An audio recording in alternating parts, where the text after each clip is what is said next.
everyone, and welcome to Sunday Class Online News. Here are the headlines. COVID-19 is a pandemic. It is no longer an epidemic. For prevention, it is best to self-quarantine. If you have any symptoms, call the COVID-19 helpline. Scientists are trying to make a vaccine. Did you understand all the headlines? Did you understand all the words that I used? Probably not. And that's okay. So 4 months back, 6 months back, जब corona आया नहीं था हमारी जिंदगी में, we did not really use these words. And in fact, I'm sure there are thousands and thousands of people जिनको ये words का exactly मतलब पता नहीं है. अपना मैं बता सकती हूँ कि I had heard of epidemic and pandemic, but exactly the difference between the two, that I didn't really know. In today's time, when the entire world is talking about the coronavirus, words like quarantine, pandemic, COVID-19, these are used all the time by everybody. So I want you to know what all these words mean. Because I don't want कि say 5 years from now आप नए college में जाओगे, नए jobs करोगे, नए लोगों से मिलोगे, and वहाँ पे किसी ने आपसे पूछ लिया कि what were you doing during the pandemic? या क्वारंटाइन में did you learn anything new? And आपको pandemic, quarantine इनका मतलब ही ना समझ में आए. So I feel it is important that you know the words and the meanings of these words. So let's begin. Virus. Virus होता क्या है? I am not going to go into too many details because then it will become a very big and long science class. So I'll tell you in short. Virus एक मान लो एक कीटाणु है, लेकिन वो इतना छोटा कि एक तो है you cannot see with your eye, one, and secondly it cannot live outside a body. तो उसको animal या human being का body चाहिए जिंदा रहने के लिए.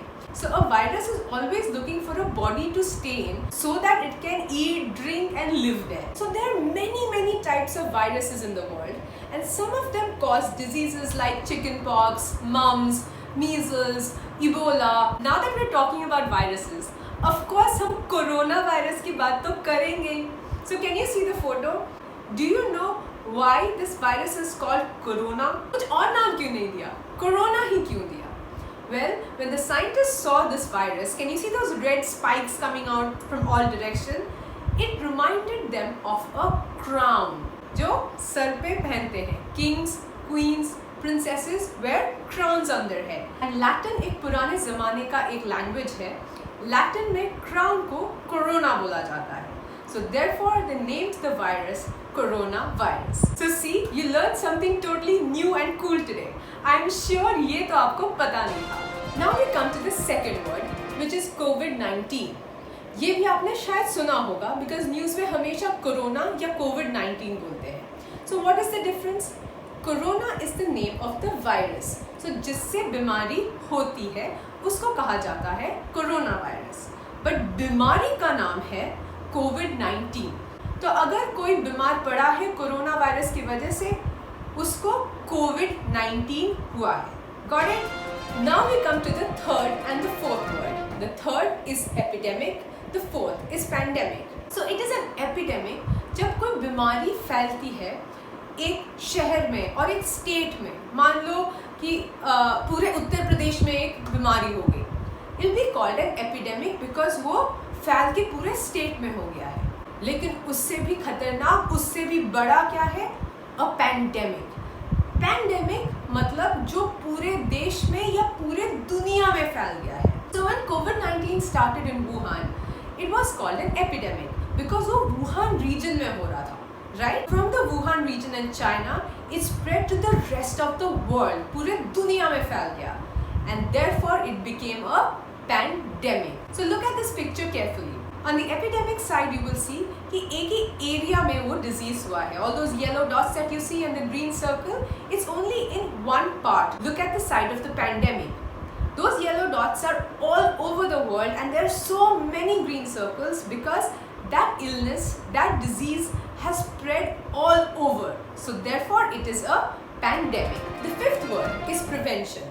Prevention मतलब कुछ होने से पहले उसको रोकने की कोशिश करना. जैसे COVID-19 हो ना जाए, what are we doing?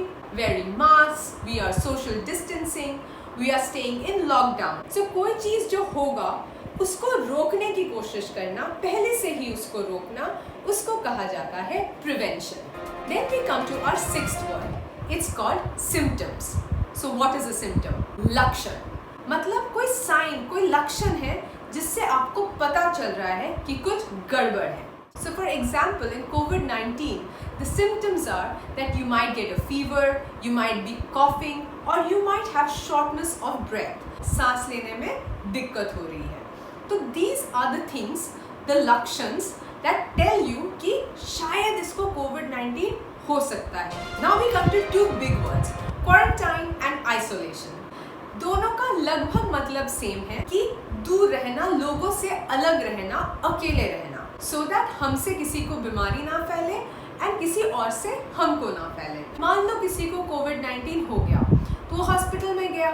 Now hospital में they will put him in an isolation room, मतलब उसको अकेले एक कमरे में रखेंगे so that उससे और किसी को COVID-19 ना हो। अगर आप सबसे अलग हो, अकेले हो, दूर रह रहे हो, उसको क्वारंटाइन एंड आइसोलेशन कहा जाता है। Now we come to the most interesting word. The ninth word is vaccine.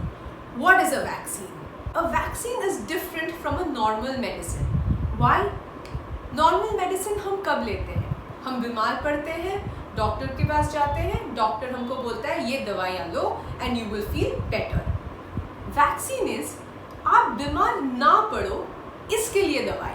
तो बीमार पड़ने से पहले आपको वैक्सीन लेना है ताकि वो बीमारी आपको ना हो। ना vaccine in Hindi is called टीका। बच्चे को टीका लगाने हॉस्पिटल जाना है, पोलियो ड्रॉप्स का टीका का कैंप लगा हुआ है, ये आपने पक्का सुना होगा। ये मैं आपको बहुत छोटे में बताती हूँ बट ये बहुत इंटरेस्टिंग है, सो ध्यान से सुनना। तो वैक्सीन में क्या करते हैं, जो भी कीटाणु है, वायरस है, बैक्टीरिया है, जिससे कोई बड़ी बीमारी हमको हो सकती है, उसको डॉक्टर्स लेते हैं, उसको बहुत कमज़ोर बना देते हैं या लगभग उसके जैसा ही कोई और वायरस या बैक्टीरिया लेते हैं एंड उसको हमारे बॉडी में डाल देते हैं। Now you are going to think this is crazy, मैं तो बीमार पड़ जाऊंगी अगर मेरे अंदर ये डाल दिया तो। But our bodies are very smart. When that कमजोर वायरस या bacteria is put in our body, our body immediately पहचान लेता है कि कुछ गड़बड़ है, कि ये बाहर से आया है एंड इसके साथ हमको लड़ाई करनी है। हमारा बॉडी तैयार हो जाता है उसके साथ लड़ने के लिए। तो इससे क्या होता है कि जब असली में वायरस आ जाती है, जब रियल वाला स्ट्रॉन्ग वाला वायरस हमारे बॉडी को अटैक करने की कोशिश करता है, हमारे बॉडी को ऑलरेडी पता है कि दुश्मन कैसे दिखता है, कि यार ये तो जाना पहचाना दुश्मन है, ये वायरस तो मैंने पहले देखा है, तो मुझे पता है कि इसके साथ कैसे लड़ना है। तो इसलिए हमारा बॉडी इस वायरस या बैक्टीरिया के साथ लड़ सकता है क्योंकि उसको पता है कि इस दुश्मन को तो मैं जानता हूँ, तो मैं बिल्कुल तैयार हूँ इसको हराने के लिए, और हमारी बॉडी जीत जाती है इस बीमारी के अगेंस्ट में। है ना बिल्कुल फैसिनेटिंग। नाउ इससे we will go to our 10th word which is vaccination. Aman ने मुझसे पूछा था कि इंजेक्शन एंड वैक्सीनेशन सेम हो चीज होती है क्या? नहीं, वैक्सीनेशन मतलब जो वैक्सीन बना है उसको हमारे बॉडी में डालना, और डालने के लिए there will be different ways to do it. Polio में जैसे बेबीज को ड्रॉप्स दिया जाता है, ठीक है, मुंह में वो 2 बूंद दे देते हैं, that is a vaccine. Injection का मतलब आपने सिरिंज एंड नीडल तो देखा ही इंजेक्शन का, तो जब वो यूज होता है, सुई यूज होती है, दैट इज एन इंजेक्शन। सो कुछ वैक्सीनेशन इंजेक्शन के थ्रू हमारे बॉडी में दिया जाता है, कुछ दवाई नॉर्मल दवाई इंजेक्शन के थ्रू दिया जाता है। हमारा जब खून लेते हैं तब इंजेक्शन यूज होता है, ठीक है। तो वैक्सीनेशन का मतलब इंजेक्शन नहीं है। कुछ वैक्सीनेशन इंजेक्शन यूज करके दिया जाता है, लेकिन इंजेक्शन अलग अलग बहुत सारी चीजों के लिए भी यूज होता है। Now you know a lot about the coronavirus, but remember that there is no vaccination and no medicine. मतलब ना वैक्सीनेशन है ना कोई इलाज है कोरोना वायरस के अगेंस्ट। तो therefore इतना कुछ सीख लिया, लेकिन अगर आप मास्क नहीं पहने, सोशल डिस्टेंसिंग नहीं किया, तो पढ़ाई लिखाई का कोई फायदा नहीं है। So it is important to take prevention so that you don't get this disease. So this brings us to the end of our Sunday class online news. I will see you next Sunday. Till then, stay safe. चलो अब बताओ मुझे, news reader की नौकरी मुझे मिलेगी? क्या लग रहा है, अच्छा पढ़ा मैंने न्यूज़?